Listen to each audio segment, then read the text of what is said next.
क्या होगा जब इंसान की सारी उम्मीदें टूट जाएं और उसके पास सिर्फ भगवान का नाम ही सहारा बनकर रह जाए? आने वाले एपिसोड में राध्या की जिंदगी ऐसे ही कठिन मोड़ पर पहुंच जाती है। चारों तरफ परेशानियां, डर और अनिश्चितता का अंधेरा छाया हुआ है।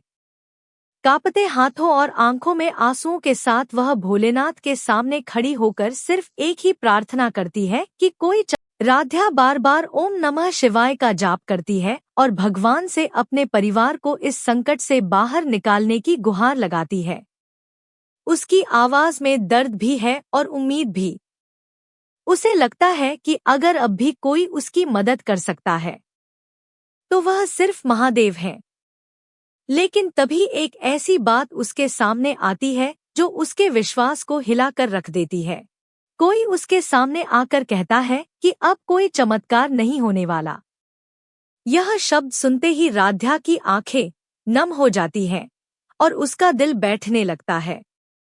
एक पल के लिए उसे महसूस होता है कि शायद उसकी सारी प्रार्थनाएं अधूरी रह जाएंगी।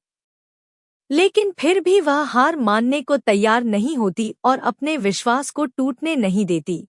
राध्या जानती है कि मुश्किल वक्त में इंसान को सबसे ज्यादा अपने विश्वास की जरूरत होती है। वह एक बार फिर महादेव का नाम लेकर खड़ी हो जाती है। उसके चेहरे पर डर जरूर है, लेकिन आंखों में उम्मीद की एक छोटी सी किरण अब भी बाकी है। अब सवाल यह है कि क्या सचमुच कोई चमत्कार नहीं होगा या फिर किस्मत आखिर। कहानी अब बेहद भावुक मोड़ पर पहुंच चुकी है। परिवार की खुशियां, रिश्तों की डोर और आने वाला भविष्य सब कुछ इस एक पल पर टिका हुआ नजर आ रहा है। राध्या की प्रार्थना क्या रंग लाएगी? क्या भोलेनाथ उसकी पुकार सुनेंगे या फिर उसे अपनी जिंदगी की सबसे कठिन परीक्षा से अकेले ही गुजरना पड़ेगा?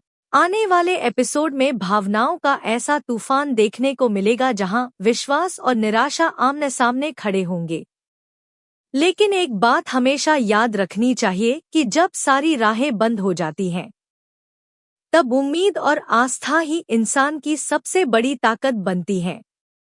शायद चमत्कार आसमान से नहीं उतरते, बल्कि हमारे विश्वास और हिम्मत से जन्म लेते।